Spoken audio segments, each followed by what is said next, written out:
बिस्मिल्लाहिर्रहमानिर्रहीम। अस्सलाम वालेकुम। डेली नए वाक़या सुनने के लिए हमारा चैनल सब्सक्राइब करें। हज़रत इल्लामा सखावी रहमतुल्लाह अलैह हज़रत अब्दुल्ला बिन उमर रज़ी अल्लाह अन्हु की एक रवायत बयान करते हैं। बरोज़े क़यामत हज़रत आदम अलैहिस्सलाम अर्श इलाही के साए में तशरीफ़ फरमा होंगे और देख रहे होंगे कि इनकी औलाद में से किस किस को फरिश्ते जहन्नुम की तरफ धकेलते हुए ले जा रहे हैं। इतने में फरिश्ते नबी करीम सल्लल्लाहु अलैहि वसल्लम के एक गुनाहगार उम्मती को जहन्नुम की तरफ धकेल कर ले जाएंगे।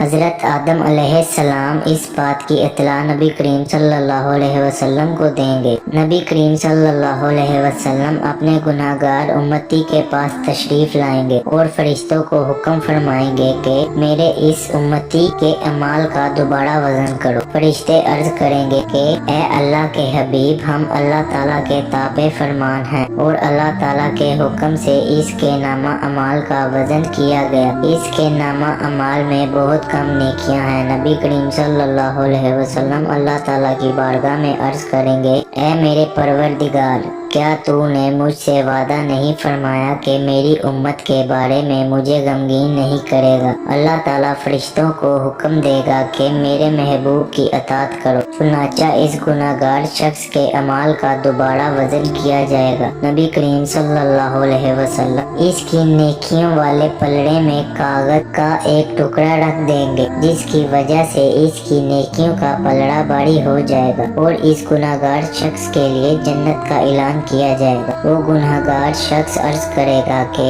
ए मेरे मेहरबान, आप कौन हैं और वो कैसा कागज का टुकड़ा था जिसकी वजह से मेरा नेकियों का पलड़ा भारी हो गया। तो नबी करीम सल्लल्लाहु अलैहि वसल्लम फरमाएंगे कि मैं तुम्हारा नबी सल्लल्लाहु अलैहि वसल्लम हूँ और वो कागज तुम्हारा मुझ पर भेजा हुआ दरूद पाक था।